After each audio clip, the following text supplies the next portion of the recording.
What does it mean to follow Jesus? Thanks for taking for a few minutes just to think about that. Jesus had fed the 5,000, and people were all impressed and they followed him. Why not? Free food, right? But then there's also another thing that people ask themselves: what does it mean to be a follower of you, Jesus? What do I do? What are the works that I should do? And Jesus addresses this, and we find it in John chapter 6. Truly I say to you, you seek me, not because you saw signs, but because you ate of the loaves and were filled. Do not work for the food which perishes, but for the food which endures to eternal life, which the Son of Man shall give to you, for on him the Father, even God, has set his seal. Jesus is saying here is that the end result of our faith is not just to receive the benefits of God. But Jesus said, if you're going to work, just don't work the work of your faith in order to receive bread and 5 loaves and 2 fish, but actually do the works of God that result in eternal life. In other words, Jesus is saying this, is that go for the things that are eternal, not just temporal blessings. So then the crowd asks him, well, what are the works of God that we're supposed to do that result in eternal life? And Jesus says this is the work of God, that you believe in him whom he has sent.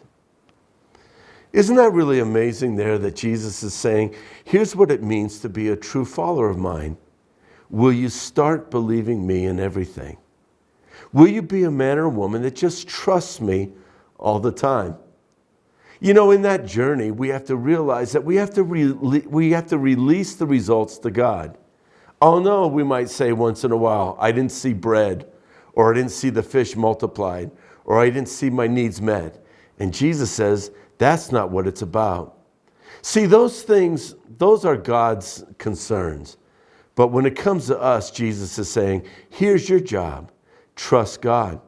When you and I live a life of abiding faith in God, when we decide that we're not going to live lives of fear, frustration, anger, unforgiveness, all of those are areas of our lives that are not yielded to God.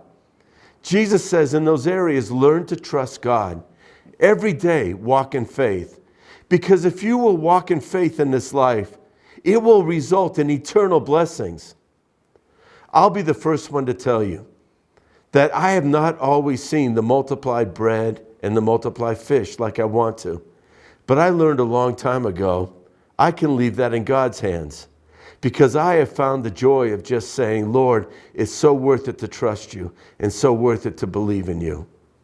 I'm not suggesting that we don't believe until we see results. That's what we do. But I don't live every day according to results. I live every day a life of faith, believing God.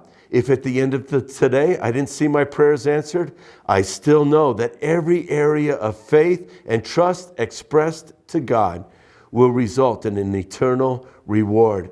I can't figure everything out. That's why my job is to trust. God, today, help us to trust you in all things.